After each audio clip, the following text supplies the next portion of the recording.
Chicken তৈরি করতে হয় সেই রেসিপিটাই আপনাদের করে দেখাবো। এবং এই গ্রিল চিকেনের সাথে এক্সট্রা কোনো ধরনের মশলা ব্যবহার ছাড়া এই সসের রেসিপিটাও আমি আপনাদেরকে করে দেখাবো।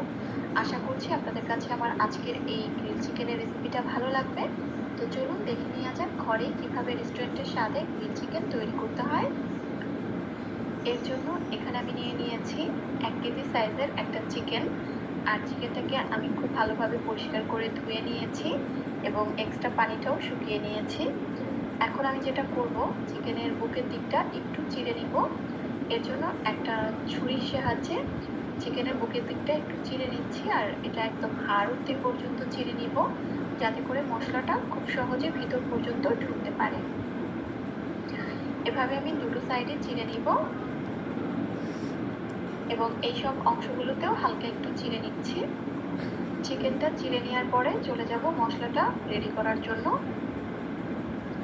এখানে আমি একটা মিক্সিং বোল নিয়ে নিয়েছি। এখন এর মধ্যে আমি দিয়ে দিচ্ছি 3 টেবিল চামচ পরিমাণ পেঁয়াজ বাটা, দিয়ে দিচ্ছি 1 টেবিল চামচ পরিমাণ আদা বাটা, দিয়ে দিচ্ছি 1 টেবিল চামচ পরিমাণ রসুন বাটা।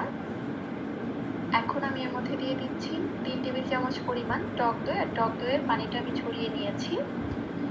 এখন এর মধ্যে আমি দিয়ে দিচ্ছি 1 টেবিল চামচ পরিমাণ অরেঞ্জ জেলি। আপনাদের কাছে জেলি না থাকলে জ্যামও ব্যবহার করতে পারবেন, আর অরেঞ্জ জেলি বা জ্যাম যদি কোনোটাই না থাকে সেক্ষেত্রে মিক্সড ফ্রুট জ্যামটাও ইউজ করতে পারবেন। 1 টেবিল চামচ পরিমাণ লাল মরিচের গুঁড়া আমি এর মধ্যে দিয়ে দিয়েছি। দিয়ে দিচ্ছি 1 চা চামচ পরিমাণ জিরার গুঁড়া। এখন এর মধ্যে আমি দিয়ে দিচ্ছি 1 টেবিল চামচ পরিমাণ কাবাব মশলা। যে কোনো ব্র্যান্ডের কাবাব মশলা এখানে ব্যবহার করলেই হবে। তবে যদি কাবাব মশলা হাতের কাছে একেবারেই না থাকে সেক্ষেত্রে নর্মাল বাজারে যে গরম মশলার গুঁড়াটা কিনতে পাওয়া যায় সেখান থেকে 2 চা চামচ দিলেও হবে। দিয়ে দিচ্ছি 1 টেবিল চামচ পরিমাণ টমেটো সস। এখন এর মধ্যে আমি দিয়ে দিচ্ছি 1 টেবিল চামচ পরিমাণ টক আচার। আচারের তেল সহ এখানে আমি 1 টেবিল চামচ পরিমাণ জলপাইয়ের টক আচার ব্যবহার করছি। আপনারা যে কোনো ধরনের টক আচারই ব্যবহার করতে পারবেন, তবে অবশ্যই চেষ্টা করবেন জেলি এবং এই আচারটা ব্যবহার করার জন্য। এর কারণেই কিন্তু এটা একদম খেতে রেস্টুরেন্টের মতো হয়ে থাকে। হাফ চা চামচ পরিমাণ চিনি আমি এর মধ্যে দিয়ে দিলাম। আমার কাছে মনে হয় এতে করে খুব সুন্দর একটা ব্যালেন্স আসে, তবে আপনারা কেউ যদি দিতে না চান না দিলেও হবে। 1 টেবিল চামচ পরিমাণ লেবুর রস দিয়ে দিয়েছি। এখন দিয়ে দিচ্ছি এর মধ্যে আমি 1 টেবিল চামচ পরিমাণ সয়া সস। এখন এর মধ্যে আমি দিয়ে দিচ্ছি স্বাদ মতো কিছুটা লবণ, তবে লবণটা একটু বুঝে দিবেন কারণ সয়া সসে কিন্তু লবণ থাকে। এখন এই সব কিছুকে হাত দিয়ে খুব ভালোভাবে মিশিয়ে নিচ্ছি। চেষ্টা করবেন মশলাটাকে হাত দিয়ে মেখে নেওয়ার জন্য। সামান্য একটু অরেঞ্জ ফুড কালার এর মধ্যে আমি দিয়ে দিচ্ছি। এটা শুধুমাত্র দেখার সৌন্দর্যের জন্য, হাতের কাছে না থাকলে না দিলেও হবে। হাত দিয়ে খুব ভালোভাবে মশলাটাকে মেখে নিতে হবে, যাতে করে সব কিছু একত্রে ভালোভাবে মিশে যেতে পারে। এখন এই মশলার মধ্যে আগে থেকে সেই কেটে ধুয়ে রেডি করে রাখা চিকেনটা দিয়ে দিচ্ছি। চিকেনটা মশলার মধ্যে দেওয়ার পরে হাত দিয়ে খুব ভালোভাবে চিকেনের সব জায়গায় সমানভাবে মশলাটাকে লাগিয়ে নিতে হবে। আর চেষ্টা করবেন এই কাজটা অবশ্যই হাত দিয়ে করার জন্য। চিকেনে ভালোভাবে মশলাটাকে মাখিয়ে নেওয়ার পরে এই চিকেনটাকে এভাবে মশলাসহ ঢাকনা দিয়ে ঢেকে একটা সাইডে আমি 3 ঘন্টার জন্য এটাকে ম্যারিনেট করে রাখবো। তবে আপনাদের হাতে যদি একেবারেই সময় না থাকে সেক্ষেত্রে 1 ঘন্টা ম্যারিনেট করে রাখলেও হবে। একটু বেশি সময় ধরে ম্যারিনেট করলে বেশি ভালো হয়। এবার এভাবেই আমি এই চিকেনটাকে ম্যারিনেট করে রাখবো 3 ঘন্টা। তো ফিরে আসছি 3 ঘন্টা পর। এই তো এরই মাঝে চিকেনটা খুব ভালোভাবে ম্যারিনেট করে নেওয়া হয়ে গিয়েছে। এখন আমি যেটা করব, চিকেনটাকে গ্রিল করার আগে এভাবে পা দুটোকে একটা সুতো দিয়ে বেঁধে নিচ্ছি। এতে করে আমরা যখন এটাকে চুলোয় গ্রিল করব তখন চিকেনটার শেপটা নষ্ট হয়ে যাবে না। এই জন্যই আসলে এটা মূলত করা। এখন চিকেন থেকে এক্সট্রা যে উপরে লেগে আছে মশলাটা, সেই মশলাটাকে হাত দিয়ে এভাবে একটু সরিয়ে নিচ্ছি। এই মশলাটা আমরা পরবর্তীতে চিকেনে ব্যবহার করব। এই পর্যায়ে হাত দিয়ে যতটুকু সম্ভব সরিয়ে নিতে হবে।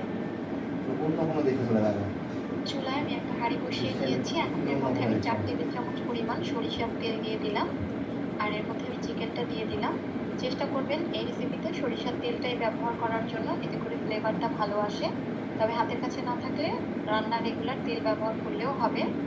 চিকেনটা দেওয়ার পরে জাস্ট মিনিট খানিক এভাবে উল্টে পাল্টে তেলের উপরে সব সাইডে একটু এভাবে ধরে রাখতে হবে, এতে করে কোনো সাইডে শেপটা নষ্ট হবে না। এখন আমি একটা ঢাকনা দিয়ে ঢেকে এই চিকেনটাকে একদম লো আছে এভাবে 10 মিনিটের জন্য রেখে দিব। তো ফিরে আসছি 10 মিনিট পরে। এই তো এরই মাঝে 10 মিনিট হয়ে গিয়েছে এবং 10 মিনিট পরে দেখতে পাচ্ছেন চিকেন থেকে কিন্তু বেশ অনেকটা পানি বের হয়ে এসেছে। আর এই পানি থেকেই কিন্তু চিকেনটা ভালোভাবে সিদ্ধ হয়ে যাবে, এর জন্য কোনো এক্সট্রা পানির প্রয়োজন নেই। এখন আমি চিকেনটাকে উল্টে দিচ্ছি এবং আবারও ঢাকনা দিয়ে ঢেকে চুলার আঁচ মিডিয়াম লোতে করে এভাবেই ঢেকে রাখবো প্রায় 8 থেকে 10 মিনিটের জন্য। প্রায় 8-10 মিনিট পরে আমি ঢাকনাটা খুলে নিলাম এবং চুলার আঁচটা এই পর্যায়ে আমি এবার একটু বাড়িয়ে দিব, কারণ এই এক্সট্রা পানিটা টানিয়ে নিতে হবে। আর পানিটা টানানোর সময় এভাবে একটু উল্টে পাল্টে দিতে হবে চিকেনটাকে। আর এক্সট্রা পানিটা কিন্তু এরই মাঝে টেনে গিয়েছে, আপনারা দেখতে পাচ্ছেন। এখন আমি যেটা করব, চিকেনটাকে ম্যারিনেট করার পরে যে এক্সট্রা মশলাটা রয়ে গিয়েছিল সেই মশলাটা আমি একটা ব্রাশের সাহায্যে তুলে নিচ্ছি এবং এই মশলাটাকে এখন আমি এই চিকেনের উপরে ব্রাশ করে দিব এবং এই পর্যায়ে মশলাটাকে ব্রাশ করে চিকেনটাকে জাস্ট একটু ঝলসে নিতে হবে বা ঘুরিয়ে নিতে হবে। চিকেনের সব সাইডেই সেই এক্সট্রা মশলাটাকে লাগিয়ে এভাবে ঘুরিয়ে ফিরিয়ে সব সাইডে যাতে সমানভাবে সুন্দরভাবে কালারটা আসে সেভাবেই উল্টে পাল্টে ভেজে নিতে হবে। আর এই কাজটা একটু সময় নিয়ে করবেন যাতে করে আবার পুড়ে না যায়, সব সাইড ঘুরিয়ে ফিরিয়ে ভেজে নিতে হবে। যখন এরকম সুন্দর একটা কালার চলে আসবে ওই পর্যায়ে চুলা থেকে নামিয়ে নিতে হবে। আর এর মাঝে কিন্তু আমার গ্রিল চিকেন হয়ে গেল, আমি নামিয়ে নিয়েছি। তবে এখন আমি আপনাদেরকে করে দেখাবো এই সসটা। এই সসটা তৈরি করার জন্য আমাদের এক্সট্রা কোনো ধরনের মশলার প্রয়োজন হবে না। তো চলুন দেখে নেওয়া যাক কীভাবে এই সসটা তৈরি করতে হয়। এর জন্য গ্রিল চিকেন আমি যে হাঁড়িতে ভেজে নিয়েছি সেই হাঁড়িতে যে তেলটা ছিল সেই তেলের মধ্যে দিয়ে দিচ্ছি গ্রিল চিকেন মেখে নেওয়ার পরে এক্সট্রা যে মশলাটা ছিল সেই মশলাটা। এই মশলাটা এখন তেলের উপরে 1-2 মিনিট প্রথমে একটু ভেজে নেব। মশলাটা যখন এরকম ভাজা ভাজা হয়ে যাবে ওই পর্যায়ে এর মধ্যে আমি হালকা পরিমাণ পানি দিয়ে দিচ্ছি। আর এই পানি দিয়ে মশলাটাকে জাল করে কিছুক্ষণ ফুটিয়ে নিতে হবে যাতে করে মশলার একদম কাঁচা স্মেলটা একেবারে চলে যায়। মশলাটা বেশ কিছুক্ষণ ফুটিয়ে নেওয়ার পরে যখন তেলটা এরকম উপরে উঠে আসবে এবং মশলাটা ভুনা ভুনা হয়ে যাবে ওই পর্যায়ে এর মধ্যে আমি 4 টেবিল চামচ পরিমাণ টমেটো সস দিয়ে দিচ্ছি এবং টমেটো সস দেওয়ার পরে আরও মিনিটখানিক একটু জাল করে নেব। যখন সসটা এরকম ঘন হয়ে যাবে এবং তেলটা উপরে উঠে আসবে ওই পর্যায়ে বুঝতে হবে হয়ে গিয়েছে। এবার চুলা থেকে এই সসটাকে আমি নামিয়ে নিব।